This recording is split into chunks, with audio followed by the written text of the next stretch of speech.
Rendez à César ce qui est à César et à Dieu ce qui est à Dieu. Bonjour chers frères et sœurs, chers amis abonnés, à vous tous, bonjour, bon dimanche dans le Seigneur et bienvenue à Parole de Dieu au quotidien.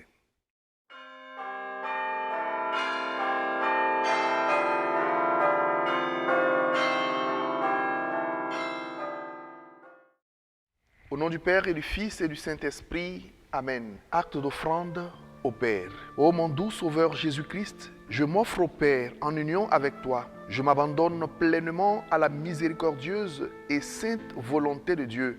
À partir de ce jour, que ta volonté, Seigneur, soit mon aliment quotidien. Reçois mon être tout entier, fais-en ce que tu veux, selon ton plan divin d'amour. Je prie pour ma famille, pour mes amis et connaissances, notamment pour ceux qui traversent des situations difficiles présentement. Que toutes les âmes des fidèles défunts reposent en paix selon ta grande miséricorde. Je te confie la santé des malades dans les hôpitaux et dans leur domicile.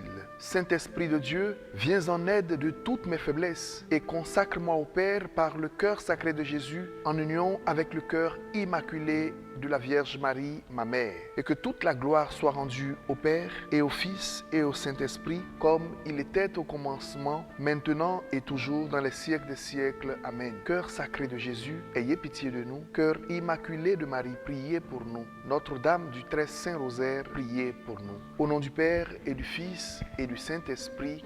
Amen. L'évangile de ce 29e dimanche du temps ordinaire est tiré de Saint Matthieu au chapitre 22, les versets 15 à 21. Il peut être divisé en deux parties. Dans la première partie, il s'agit de la manigance des pharisiens en complicité avec les partisans d'Hérode et surtout de la question piège qu'ils lui posent afin de prendre Jésus au mot. Il y a un point important à souligner dans cette première partie, c'est que les partisans d'Hérode et les pharisiens sont deux clans totalement opposés. Les pharisiens ne sont pas d'accord avec l'occupation romaine. Ils n'acceptent pas cette présence romaine qui vient non seulement les spolier et leur imposer leur loi. Pour eux, le seul impôt qui mérite d'être payé, c'est l'impôt versé au temple. Par contre, les partisans d'Hérode sont d'accord avec cette manière de faire. Et voilà que pour la première fois, ces deux groupes qui ne s'entendent jamais s'accordent pour tendre un piège à Jésus. Cela nous renvoie à ce que dit le psaume 2, verset 2. Les rois de la terre se dressent, les grands se liguent entre eux contre le Seigneur et son Messie. Et dans la deuxième partie, il s'agit de la réaction de Jésus qui leur pose à son tour une question. Dans cette question se trouve la réponse à leurs préoccupations. Devons-nous payer l'impôt à César ? Oui ou non? Alors Jésus demande à voir une pièce de monnaie et leur pose la question. Cette effigie et cette inscription, de qui sont-elles? Ils répondent naturellement de César. Eh bien, rendez à César ce qui est à César et à Dieu ce qui est à Dieu. Chers frères et sœurs, il faut savoir faire toujours la part des choses dans notre vie, savoir situer chaque chose à sa place. Oui, nous savons aimer nos proches, nos amis, nos familles, ce qui est d'ailleurs normal. Parce que celui qui dit aimer Dieu, qui n'aime pas les hommes qu'il voit, c'est un gros menteur. En regardant la pièce de monnaie, nous voyons l'inscription et l'effigie de César dans cette scène de l'évangile. Et Jésus dit, donnez à César ce qui est à César. Mais si nous regardons bien au fond de nous-mêmes, au fond de notre cœur, ce qui est inscrit dans notre âme, nous avons été créés à l'image et à la ressemblance de Dieu. Il nous faut également donner à Dieu ce qui est à Dieu. Donner à Dieu ce qui est à Dieu, c'est lui offrir la place qui lui revient. La même question revient toujours. Dieu doit être le premier servi, Dieu à la première place de ma vie. Et nous oublions souvent cet aspect. Nous pensons que Dieu doit être relayé au second plan.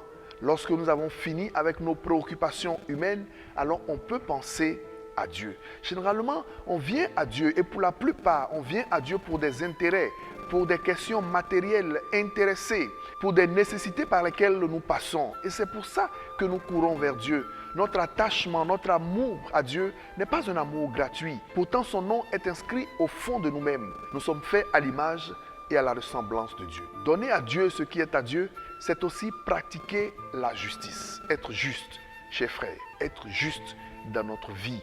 Offrir à chacun ce qui lui revient de droit. Donner à Dieu ce qui est à Dieu, c'est lui offrir ce qui lui revient, sa majesté, sa grandeur, notre vie, notre âme, la louange qui lui revient chaque jour au lever du soleil, comme la louange que nous avons à lui offrir les dimanches qui sont des jours du Seigneur. Chers frères et sœurs, chers amis, abonnés, que nous sachions dans notre vie faire la part des choses. Ce ne sont pas deux compartiments de notre vie totalement séparés et opposés, mais mettre chacun à sa place. Aux hommes, ce qui est aux hommes, et à Dieu, ce qui est à Dieu. Dieu doit être à la première place de notre vie. C'est lui qui mérite la louange, la gloire et l'honneur, maintenant et pour les siècles des siècles.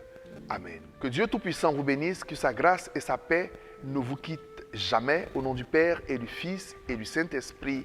Amen. Nous nous revoyons le vendredi prochain dans Parole de Dieu au quotidien par la grâce de Dieu. D'ici là, portez-vous bien. Au revoir.